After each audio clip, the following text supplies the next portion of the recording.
ചെട്ടിപ്പടി ആലുങ്ങൽ ബീച്ചിൽ കൊട്ടേഷൻ സംഘങ്ങളുടെ ആക്രമണത്തിനിടെ നാട്ടുകാർ പിടികൂടിയ 2 വൈപ്പിൻ സ്വദേശികളെ കോടതി റിമാൻഡ് ചെയ്തു.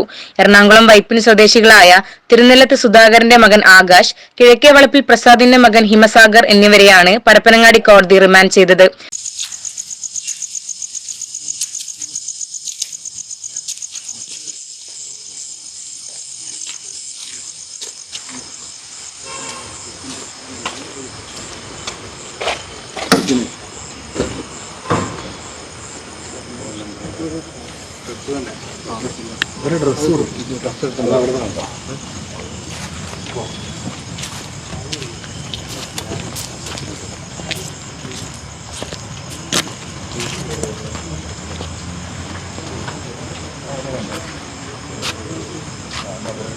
ഇവരുടെ കൂടെയുണ്ടായിരുന്ന രക്ഷപ്പെട്ട 3 പേരെക്കുറിച്ച് വിവരം ലഭിച്ചതായി പോലീസ് അറിയിച്ചു.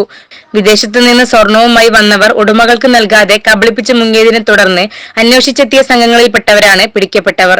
6 മാസം മുന്നേ വിദേശത്തു നിന്ന് സ്വർണവുമായി വന്ന ചെട്ടിപ്പടി സ്വദേശി ഷുഹൈബിനെ തേടിയെത്തതായിരുന്നു കൊട്ടേഷൻ സംഘം.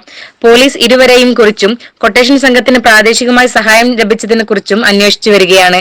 അടുത്ത കാലത്തായി പരപ്പനങ്ങാടിയിലെ തീരമേഖലയിൽ സ്വർണ്ണക്കടത്തുമായി ബന്ധപ്പെട്ട് നിരവധി പേരാണ് പിടിക്കപ്പെട്ടിട്ടുള്ളത്. ഇപ്പോൾ ഇവർക്കെതിരെ കൊടുത്തിട്ടുള്ള ചാർജ് എന്ന് പറയുന്നത് ആംസ് ആക്ടിലും പിന്നെ IPC 307 363 ആണ് വെച്ചിട്ടുള്ളത്. അപ്പോൾ 2 പേരാണ് ഇപ്പോൾ കസ്റ്റഡിയിലുള്ള. അവർക്കിപ്പോൾ ബെയിൽ ആപ്ലിക്കേഷൻ കൊടുത്തിട്ടുണ്ട്. അത് പരിഗണനയിലാണ്. അപ്പോൾ നാളത്തേക്കാണ് ഇപ്പോൾ ബെയിൽ ആപ്ലിക്കേഷൻ നാളത്തേക്ക് വെച്ചിട്ടുണ്ട്. നാളെ കൂടുതൽ നാളത്തെ പ്രൊസീഡിങ്സോടുകൂടി അറിയാൻ പറ്റും. City V news, Parappanangadi.